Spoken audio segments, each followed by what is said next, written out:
Hello everyone. So Canara bank அப்ரண்டைஸ்க்கு நம்மளுக்கு and March மந்தோட ஸ்டைஃபண்ட் ரிசீவ் ஆயிருக்கும். பேங்க்கோட ஷேர்லேருந்து உங்களுக்கு ரிசீவ் ஆயிருக்கும். ஸோ இன்னுமே நிறைய பேருக்கு வந்து கவர்மெண்ட் ஷேர் வந்து ரிசீவ் ஆகலை. ஸோ எனக்குமே இன்னுமே ஆகலை. அண்ட் சில பேருக்கு ரிசீவ் ஆயிருக்குன்னு சொன்னாங்க. இந்த மாதிரி பிப்ரவரி மந்தோட கவர்மெண்ட் ஷேர் மட்டும் ரிசீவ் ஆயிருக்கு, இன்னும் மார்ச் மந்த் வந்து ரிசீவ் ஆகலை அப்படின்னு சொன்னாங்க. ஆனால் மோஸ்ட் ஆஃப் தெம் இன்னுமே கவர்மெண்ட் ஷேர் ரிசீவ் பண்ணாமல் தான் இருக்கும்.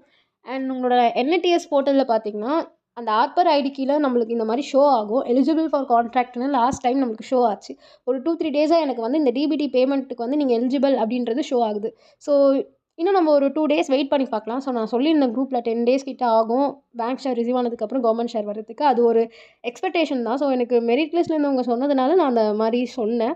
ஸோ இனிமேல் ஒரு 2 டேஸ் வெயிட் பண்ணி பார்க்கலாம். கவர்மெண்ட் ஷேர் அந்த 2 டேஸ்க்கு அப்புறமும் ரிசீவ் ஆகலைன்னா மந்த்துக்காச்சும் ரிசீவ் ஆகிருக்கணும். அப்படி ஆகலைன்னா நீங்கள் உங்களோட மேனேஜர்கிட்ட இதை கொண்டு போய் சொல்லுங்கள். அவங்க வந்து ஹெச்ஆர் டிபார்ட்மெண்ட்டில் கேட்டு சொல்லுவாங்க. ஸோ இது எப்போ சால்வ் ஆகும்னு. அதுக்கு முன்னாடி உங்களோட ஆதார் சீடிங் வந்து ஆக்டிவில் இருக்கான்னு செக் பண்ணிக்கோங்க. அண்ட் உங்களுக்குமே ஆர்பர் ஐடி டச் பண்ணும்போது கீழே டிபிடி பேமெண்ட்க்கு வந்து உங்களோட ப்ரொஃபைல் எலிஜிபிளா அப்படின்றதையும் செக் பண்ணிக்கோங்க. ஸோ உங்களோட ஆதார் அப்டேட்டையும் நீங்கள் ஒரு வாட்டி செக் பண்ணிக்கோங்க. கரெக்டாக ஆக்டிவில் இருக்கான்றதை செக் பண்ணிக்கோங்க. டைரக்ட் பெனிஃபிட்ஸ்லாம் கரெக்டாக வரும். ஸோ எந்த அக்கௌண்ட்டில் லிங்க் ஆயிருக்கோ அதில் அந்த அக்கௌண்ட்டுக்கு வந்துடும். ஸோ கவலைப்படாதீங்க. இன்னும் ஒரு 2 டேஸ் வெயிட் பண்ணி பார்க்கலாம் கவர்மெண்ட் ஷேர் ரிசீவ் ஆகுதான்னு. ஐ ஹோப் இன்னும் 2 டேஸில் ரிசீவ் ஆகிடும். அப்படி ஆகலைன்னா மேனேஜர் கிட்ட கொண்டு போய் சொல்லுங்கள். பிகாஸ் சில பேர் வந்து பாஸ்ட் 3 மந்த்ஸாக வரல, பாஸ்ட் 4 மந்த்ஸாக வரலன்னு சொல்கிறீங்க. 4 மந்த்ஸ் ஆனதுக்கப்புறமும் வரலன்னா நீங்கள் கண்டிப்பாக அதை கொண்டு போயிட்டு மேனேஜர் கிட்டயாச்சும் சொல்லணும். அப்போ தான் அது நம்மளுக்கு ஷேர் வரும். இல்லைனா 10,500 பேங்க் ஷேர் மட்டும் தான் நம்மளுக்கு வரும்.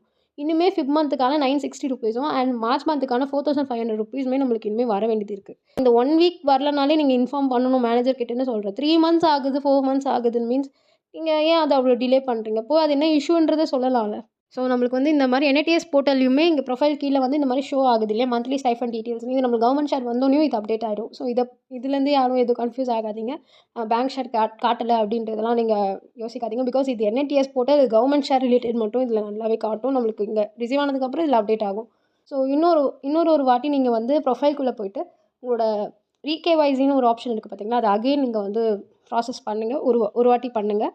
லேட்டஸ்ட்டாக இருக்கிற டேட்டாஸ்லாம் அங்கே அப்டேட் ஆகும். ஸோ ஒரு 2 டேஸ் வெயிட் பண்ணி பார்க்கலாம். அப்படி இல்லைன்னா நீங்கள் மேனேஜர்கிட்ட இன்ஃபார்ம் பண்ணுங்கள். ஸோ ஒரு சில பேர் ஐடி பற்றி கேட்டிருந்தாங்க, ஐடி நம்மளுக்கு ப்ரொவைட் பண்ணுவாங்களான்னு. அது வந்து கன்ஃபார்மாக தெரியாது. பிகாஸ் மெரிட் லிஸ்ட்டில் இருக்கிறவங்களுக்கே இன்னுமே ப்ரொவைட் பண்ணலை. அப்படி இருக்கும்போதும் நான் கேட்ட வரைக்கும் லாஸ்ட் இயரில் இருந்தவங்களுக்கு ப்ரொவைட் பண்ணியிருக்காங்கன்றது சொன்னாங்க. பட் இந்த இயரில் மெரிட் லிஸ்ட்டில் இருக்கிறவங்களுக்கு கூட இன்னுமே ப்ரொவைட் பண்ணலை. ஸோ வெயிட் பண்ணி பார்க்கலாம்.